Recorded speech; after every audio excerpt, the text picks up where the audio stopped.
Intuizione vis cità. Capitolo 2 Al-Baqarah, versetti 168-171. O uomini, mangiate di tutto ciò che è sulla terra, che è lecito e buono, e non seguite le orme di Satana. In verità, egli è per voi un chiaro nemico. Vi ordina solo di fare il male e l'immoralità, e di dire di Allah ciò che non sapete.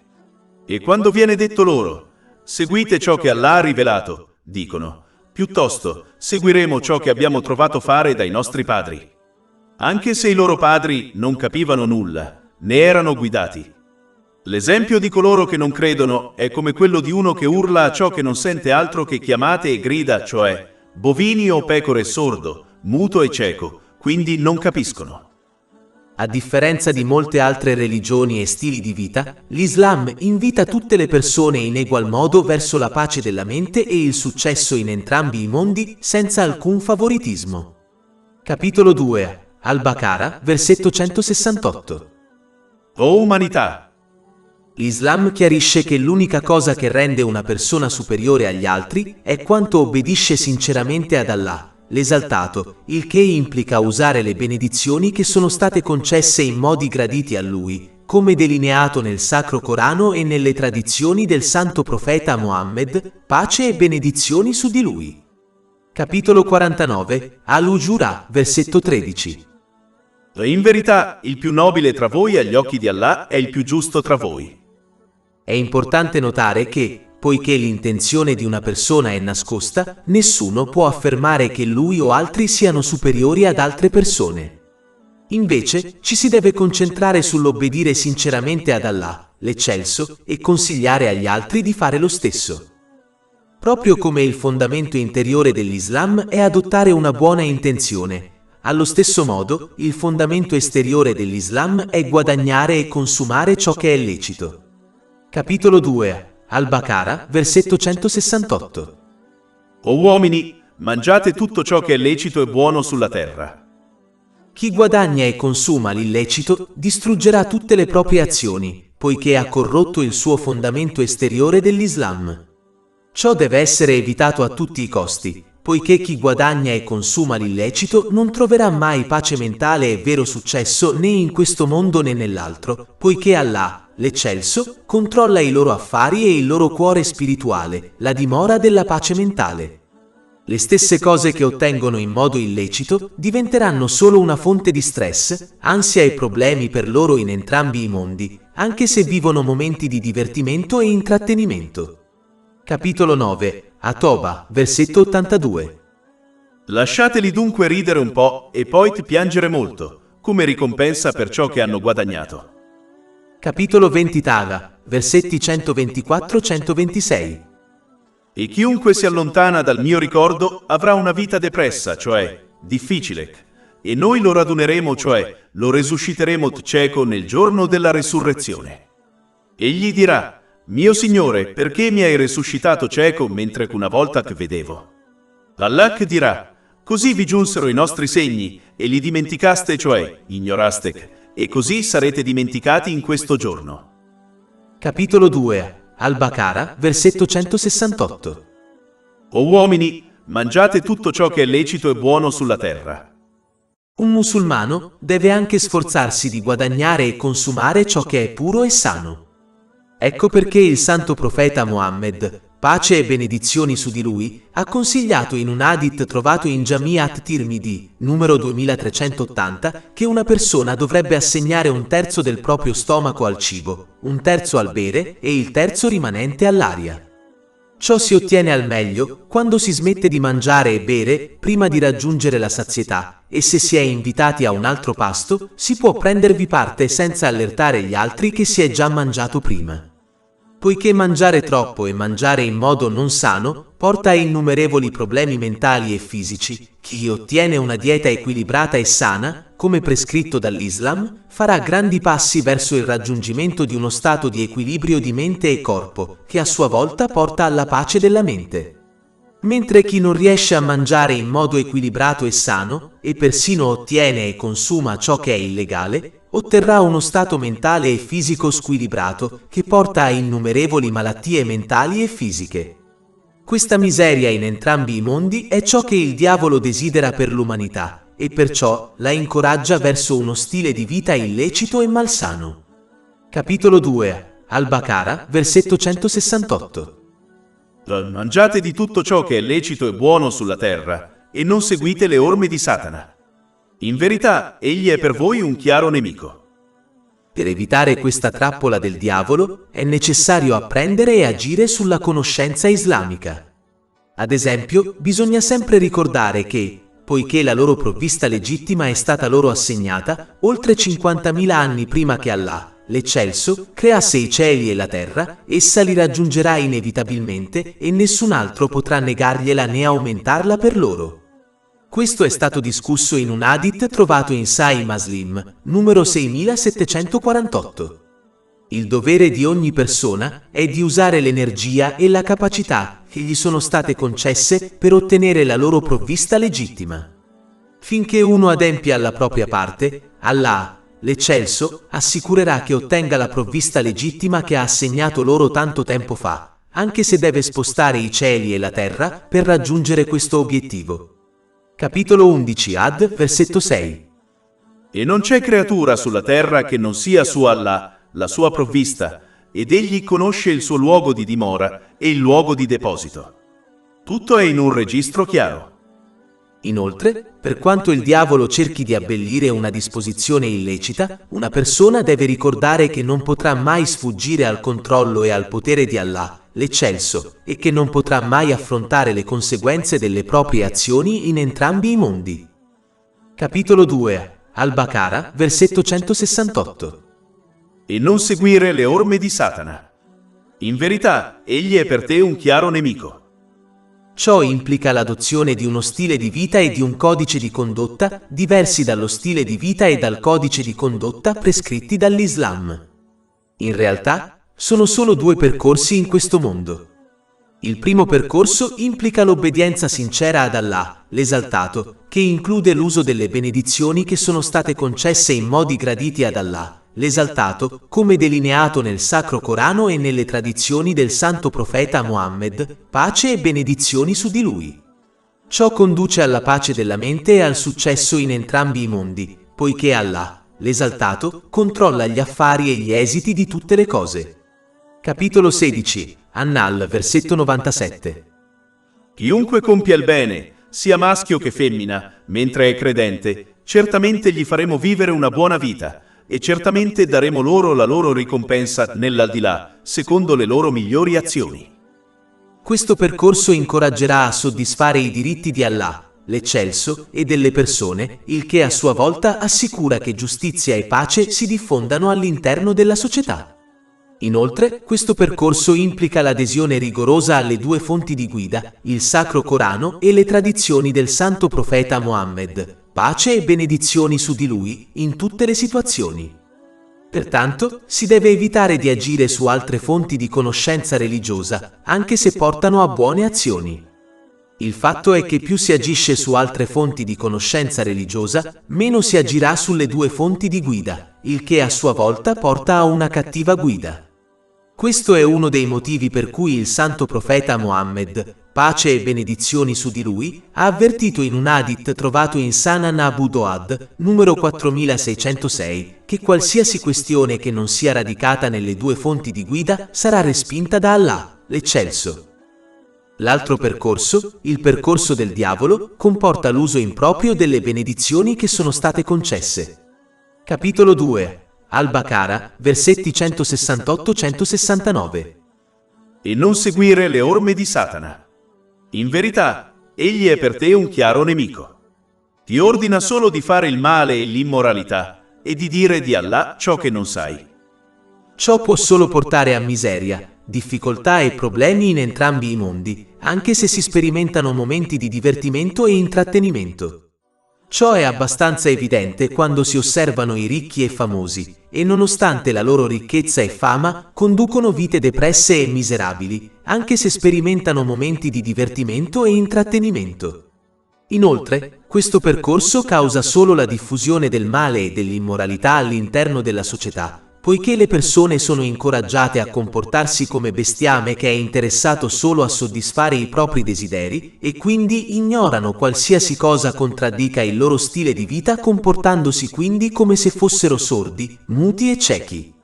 Ciò impedirà loro di soddisfare i diritti di Allah, l'esaltato o di altre persone, e quindi impedirà la diffusione della giustizia e della pace all'interno della società. Capitolo 2. Al-Baqarah, versetto 171. L'esempio di coloro che non credono è come quello di chi grida a ciò che non sente altro che chiamate e grida, cioè bovini o pecoret, sordo, muto e cieco, quindi non capiscono. Una società che si comporta in tal modo impedirà la diffusione della giustizia e della pace al suo interno. Capitolo 9. At-Toba, versetto 82.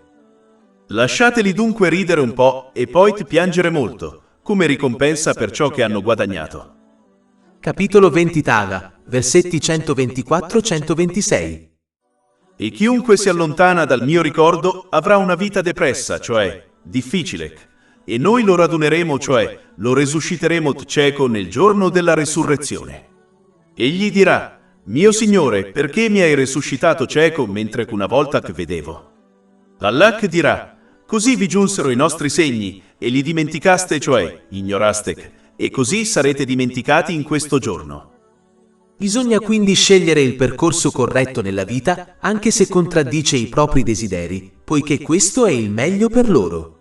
Devono comportarsi come pazienti saggi che accettano e agiscono in base ai consigli medici del loro medico, sapendo che è il meglio per loro, anche se vengono prescritti loro farmaci amari e un rigido piano dietetico. Capitolo 2. Al-Baqarah, versetto 169. E dire di Allah ciò che non sapete. Una delle più grandi trappole del diavolo è quella di incoraggiare le persone a rimanere ignoranti di Allah, l'esaltato, e dei suoi attributi divini che sono stati spiegati nel Sacro Corano e nelle tradizioni del Santo Profeta Mohammed, pace e benedizioni su di lui. Se una persona si comporta in questo modo, adotterà false credenze su Allah, l'esaltato, che sono altamente irrispettose, e queste false credenze non faranno altro che incoraggiarla a disobbedirgli. Ad esempio, l'ignorante prenderà il fatto che Allah, l'esaltato, è perdonatore assoluto fuori dal contesto e quindi persisterà nei peccati e nella sua disobbedienza, mentre presumerà che sarà perdonato da Allah, l'esaltato, poiché egli è perdonatore assoluto. Questa falsa credenza significherebbe che Allah, l'esaltato, è ingiusto e iniquo e tratterebbe chi fa il male allo stesso modo di chi fa il bene. Credere a una cosa così falsa è altamente irrispettoso nei confronti di Allah, l'esaltato.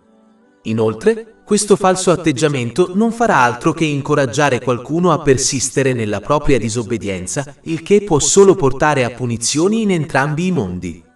Pertanto, i musulmani devono imparare e agire in base agli insegnamenti islamici per adottare la corretta comprensione rispetto ad Allah, l'esaltato, al Sacro Corano, al Santo Profeta Mohammed, pace e benedizioni su di lui, e al giorno del giudizio, in modo da rimanere fermi sulla sincera obbedienza ad Allah, l'esaltato, in ogni momento. Ciò comporta l'uso delle benedizioni che sono state concesse in modi graditi a lui, come delineato negli insegnamenti islamici. Come discusso in precedenza, una delle ragioni principali per cui le persone rifiutano la veridicità dell'Islam e agiscono secondo i suoi insegnamenti è perché sfida i loro desideri. Allah, l'Eccelso, menziona poi un'altra ragione principale per cui le persone rifiutano la verità. Capitolo 2. Al-Baqarah, versetto 170. E quando si dice loro: seguite ciò che Allah ha rivelato, rispondono: piuttosto seguiremo ciò che abbiamo trovato fare dai nostri padri. Anche se i loro padri non capivano nulla, né erano guidati. L'imitazione cieca degli altri è sempre stata una delle principali fonti di sviamento. Le persone devono evitare di comportarsi come bestiame e invece usare il buon senso e l'intelletto che sono stati loro concessi per analizzare informazioni e prove al fine di scegliere un'opzione adatta in diverse situazioni della vita. Ciò si applica sia alle questioni mondane che a quelle religiose. A differenza della maggior parte delle religioni, l'Islam condanna l'imitazione cieca e invita l'umanità a usare l'intelletto che è stato loro concesso per dedurre la veridicità dell'Islam per se stessi. Capitolo 12 Yusuf, versetto 108. Questa è la mia via, invito ad Allah con discernimento io e coloro che mi seguono. E capitolo 34 Saba, versetto 46. Vi consiglio solo una cosa, che vi schierate per Allah cercando la verità in coppia e individualmente, e poi riflettete. Non c'è follia nel vostro compagno. Egli è solo un ammonitore per voi prima di una punizione severa. Un musulmano deve quindi intraprendere la strada della ricerca e dell'azione sulla conoscenza per riconoscere la verità in ogni aspetto della propria vita, invece di seguire ciecamente gli altri. Questo atteggiamento può essere accettabile nei bambini, ma non negli adulti. Quando si evita di acquisire e agire sulla conoscenza islamica, si cadrà inevitabilmente nelle trappole del diavolo, adottando un codice di condotta e uno stile di vita che incoraggia a fare cattivo uso delle benedizioni che sono state concesse. Ciò può solo portare a problemi in entrambi i mondi, anche se un musulmano adempie ai doveri obbligatori di base, che di solito richiedono meno di un'ora al giorno. Capitolo 2 Al-Baqarah, versetti 168-169. E non seguire le orme di Satana. In verità, egli è per te un chiaro nemico. Ti ordina solo di fare il male e l'immoralità, e di dire di Allah ciò che non sai. Anche seguire ciecamente gli altri in ciò che è buono non è raccomandato nell'Islam, nonostante il fatto che si stia facendo del bene. Questo perché l'Islam insegna a essere consapevoli della verità e quindi ad agire in base ad essa con convinzione che sia la verità e non ad agire in base ad essa perché qualcun altro glielo ha detto. Anche se l'imitazione cieca degli altri in ciò che è buono porta alla pace della mente in entrambi i mondi, questo tipo di persona diventerà facilmente impaziente e ingrata nei momenti di difficoltà, poiché non possiede la certezza della fede che deriva dalla conoscenza islamica per rimanere paziente e grata in ogni momento. Questa persona oscillerà tra obbedienza e disobbedienza, non comprendendo il proprio scopo, né mirando a un obiettivo più elevato nella vita al di là di questo mondo materiale. La differenza tra questa persona, anche se ottiene la salvezza nell'aldilà, e quella che ottiene e agisce in base alla conoscenza islamica e vive la propria vita con certezza della fede, è molto diversa. Con una mentalità simile, le persone del libro imitarono ciecamente i loro anziani e li presero come signori, obbedendo loro senza fare domande e prendendo le loro opinioni come parole e comandi di Allah, l'esaltato. Capitolo 9, At-Toba, versetto 31. Essi, la gente del libro, hanno preso i loro studiosi e monaci come signori oltre ad Allah. Purtroppo, alcuni musulmani seguono ciecamente i loro studiosi e leader senza usare il buon senso e l'intelletto che Allah, l'Eccelso, ha concesso loro. Anche se seguire uno studioso giustamente guidato è importante, un musulmano deve comunque usare l'intelligenza concessagli studiando gli insegnamenti islamici per rafforzare la propria fede. Ma alcuni si aggrappano all'ignoranza e seguono ciecamente i loro studiosi come se fossero perfetti e immuni agli errori. Pertanto, un musulmano che segue uno studioso in particolare che sostiene una credenza specifica non dovrebbe comportarsi come un fanatico e credere che il suo studioso abbia sempre ragione, odiando così coloro che si oppongono all'opinione del suo studioso. Questo comportamento non significa non amare qualcosa o qualcuno per amore di Allah, l'Eccelso. Finché c'è una legittima differenza di opinione tra gli studiosi, un musulmano che segue uno studioso in particolare dovrebbe rispettarla e non provare disprezzo per gli altri che differiscono da ciò in cui crede lo studioso che segue. Se una persona persiste nell'imitazione cieca, allora la sua vita non diventa altro che la vita del bestiame che segue ciecamente gli altri. Nella maggior parte dei casi, questo porterà solo a problemi, stress e miseria in entrambi i mondi, poiché la persona non avrà la forza di rimanere ferma nell'obbedienza ad Allah, l'Eccelso, in ogni occasione, anche se segue ciecamente le brave persone. ed è inevitabile che l'imitatore cieco segua le cattive persone e le loro opinioni che contraddicono gli insegnamenti dell'Islam, anche se sembrano persone giuste. La cosa triste è che questo imitatore cieco presumerà di agire correttamente quando in realtà non ha idea di quanto sia lontano dalla retta via. Chi sa di essere perduto può forse correggere la propria rotta, ma chi crede di essere sulla strada giusta difficilmente correggerà la propria rotta. Capitolo 2. Al-Baqara, versetto 171. L'esempio di coloro che non credono è come quello di chi grida a ciò che non sente altro che chiamate e grida, cioè bovini o pecoret, sordo, muto e cieco, quindi non capiscono. È improbabile che l'imitatore cieco presti attenzione a qualsiasi buon consiglio gli venga dato ogni volta che contraddice il modo di coloro che imita ciecamente. In questo caso, parlare con loro e parlare al bestiame è la stessa cosa. Un musulmano deve quindi evitare di imitare ciecamente gli altri e invece sforzarsi di imparare e agire sulla conoscenza islamica in modo da ottenere certezza di fede e comprendere e realizzare lo scopo della loro creazione con intuito. Ciò è stato indicato nel versetto 170, poiché Allah, l'esaltato, ordina alle persone di seguire praticamente il Sacro Corano e le tradizioni del santo profeta Mohammed, pace e benedizioni su di lui, invece di affermare solo verbalmente di credere in essi. Capitolo 2. Al-Baqara, versetto 170. E quando viene detto loro, seguite ciò che Allah ha rivelato. Chi si comporta in questo modo userà le benedizioni che gli sono state concesse in modi graditi ad Allah, l'Eccelso, come delineato negli insegnamenti islamici, anche se contraddice il modo e la fede degli altri. Questo a sua volta porta alla pace della mente e al successo in entrambi i mondi.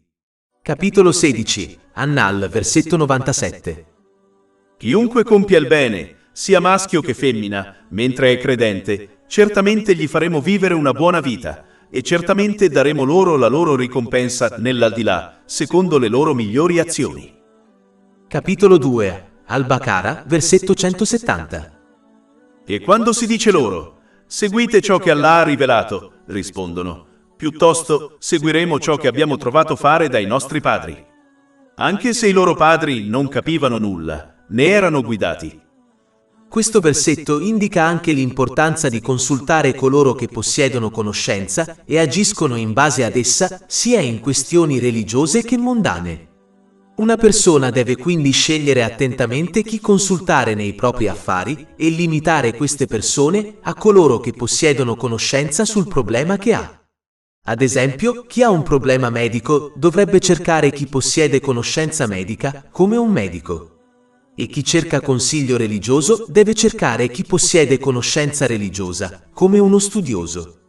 È triste osservare che in questioni mondane i musulmani spesso consultano specialisti, ma in questioni religiose spesso seguono il consiglio di qualsiasi persona ignorante. Inoltre, si deve consultare solo coloro che temono Allah, l'esaltato, poiché sono gli unici che possiedono la vera conoscenza e poiché non consiglieranno mai ad altri di disobbedire ad Allah, l'esaltato, in nessuna situazione. Capitolo 35 Fatir, versetto 28. Solo coloro che temono Allah tra i suoi servi hanno conoscenza. Bisogna quindi consultare solo coloro che possiedono la conoscenza corretta e che temono anche Allah, l'Eccelso. Altrimenti seguiranno ciecamente coloro che li svideranno, anche se questa non è la loro intenzione. Oltre 500 ebook, audiolibri, infografiche, podcast e blog gratuiti disponibili sul nostro sito web www.shaykhpod.com.